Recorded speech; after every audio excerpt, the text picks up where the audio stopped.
r/ask Reddit. What is the dumbest idea you have ever had that actually worked? In university I was late on an assignment that was supposed to be in my TA's Dropbox by noon that day. I didn't manage to get there until almost 3, so I was sure he had already emptied it. Now, the drop boxes were literal boxes in cubbies with a slot on the front and a lock on them that prevented them from being pulled out. The rack holding them was just a basic metal frame with about 5 rows of boxes. My TA's box was somewhere in the middle of the shelf. So I figured, I'm late anyways, why not take a chance, and slipped my assignment into the box below my TA's box. I got my assignment handed back a few weeks later than everyone else, and it had a note from another TA scribbled on it that said, "Looks like this fell into my box by mistake." I got full marks on the assignment. That's genius. I once faked being sick when I was in middle school and told my mom I had a sore throat and felt a cold coming on. She took me to the doctor and it turned out that I did, in fact, have strep throat lol. Task failed successfully. A lot of times I've faked sick in my life I've wound up actually being sick. I've started recognizing the inexplicably strong urge to bail on something as one of my first symptoms when I'm actually getting sick.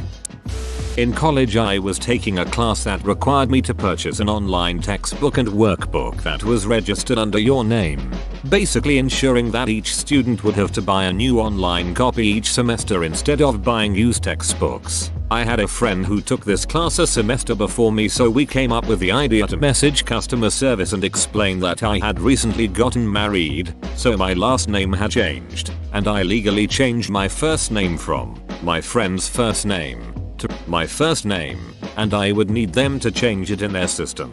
It totally worked and the rep even congratulated me on my marriage. I think it's nearly criminal to enforce students to buy new books instead of used ones, especially when it's the professor's own textbook.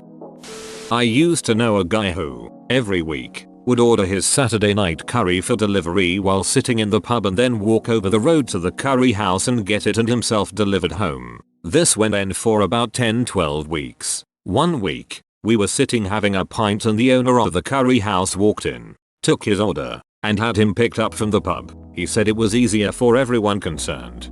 That's the most British thing I've ever read. I often forget that Indian food for Brits is akin to Mexican food for the US. It makes sense historically, too. I used a soap bottle as a makeshift sink plunger. And this worked. I'm impressed. Yep, the neck of the bottle fit the drain near perfectly, so I just had to stuff a rag into the overflow drain. I didn't want to use my toilet plunger in my sink, so this was what I did. Bobcat tire blew during a job. Had another tire, but no jack. Positioned the Bobcat behind a dump truck. Bobcat then tries to lift the ass end of the dump truck. Dump truck hella heavy. Bobcat lifted itself instead. Tire changed and back to work. That sounds like a good way to end up crushed by a skid steer.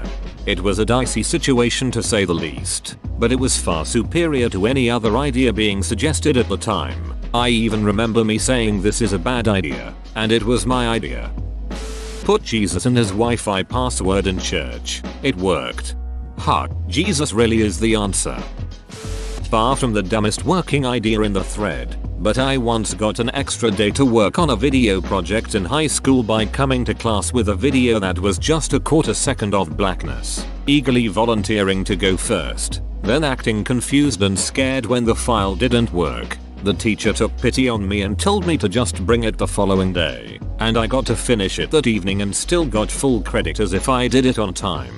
I once completely blanked on an essay assignment and didn't realize till I was sitting in class. Luckily, the teacher didn't collect the essays till the end of class and I proceeded to write the whole paper in my notebook during lecture. When people were handing in essays I went up and told the teacher that I forgot to print it, but I had a version in my email, showing him the handwritten one to prove I had completed the assignment. He let me go print it and I typed the whole thing up in like 5 minutes, ran back, handed it in and got like a C or B. Couldn't argue that since I was about to get a 0. I just got PTSD imagining writing an essay in class again. Breaking into my own house through the kitchen window using a piece of wire and a wooden table after I was locked out. I want to hear how the duck you did this. Well, I arrived home with my mom and my little cousin and we realized we forgot the keys at my grandma's house. Way the hell across the city. Mom calls my dad to bring his keys. He was working at the time and he'd take an hour to arrive, so we'd have to wait outside. I went full hell no mode and kept looking for other ways in. Turned out that one of the tiny back windows was open, but there was a safety pin that kept it from opening all the way up and the only way to remove it was unscrewing it. So I grabbed a wooden clothespin that was lying there, broke it, removed the wire that kept it together because it was just the right size to unscrew the window pin. I did it, pulled a table underneath the window so I could climb inside, and just like that I managed to successfully break into a house at age 13. Not my idea but my mom's. I dropped one of my earrings and couldn't find it, so she threw my other earring on the floor and it happened to land next to the first one. Brother, go find your brother. Adventures of Tom Sawyer.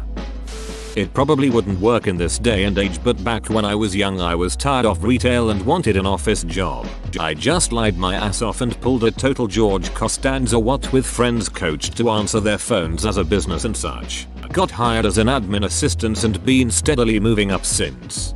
I think about doing this all the time to start a new path. Just scared I will not be able to BS my way in the door. Yeah, I tried this once, but apparently you need to show a degree to be a surgeon.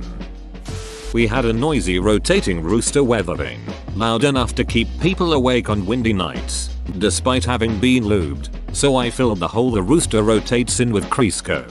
Even though people said it was a dumb idea and wouldn't work, never had to lube it again because the Crisco didn't break down like other lubes. I have a similar story. Kitchen shears rusted at the joint between the two blades to the point where it took significant pressure just to move them at all. Googled solutions that seemed tedious and required buying food grade cleaners and lubrication, which didn't seem worth it for cheap kitchen shears. So I just dropped some olive oil in there and they've been fine since. People forget that oils and such originally were all animal or plant-based derivatives. Not everything needs to be made in a lab to be quality. Great solution. Consider me part of people. Thanks for the reminder.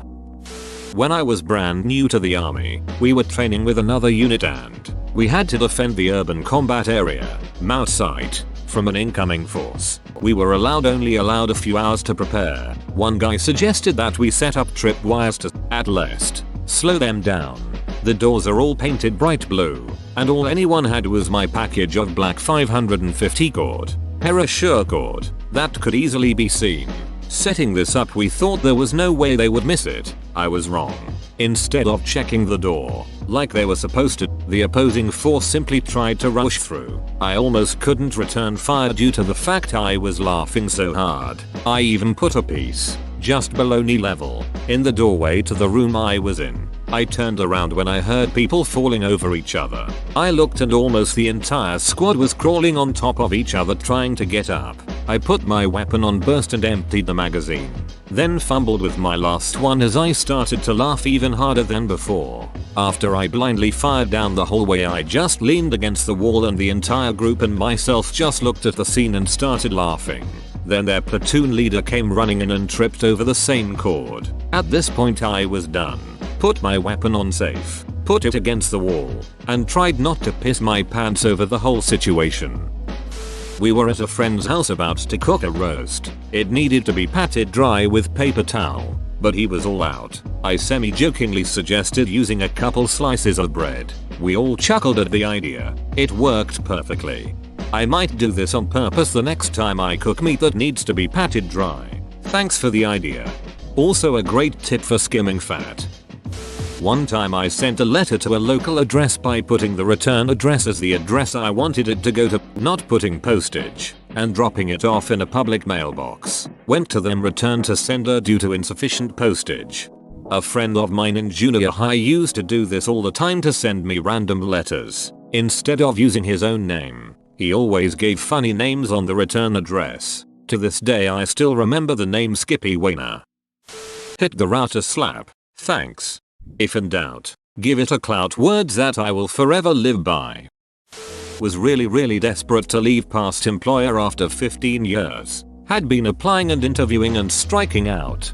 finally got an interview at a place where, at the time, I felt, man, I am not really sure this is right for me, but anything is better than where I am at. Instead of prepping for the interview, rehearsing answers, etc., I pulled an Office Space. I was cocky, brash, unconcerned, made it seem like I was happy where I was at and didn't really care if I got the job or not. They called me back the next week and I waited a week to return their call. Same deal with the second interview. When they offered me the job, I hemmed and hawed, said I needed to think about it really hard, and that it was a big move for me, etc. etc. I came back and demanded well over $15,000 above what they were offering in salary. They accepted.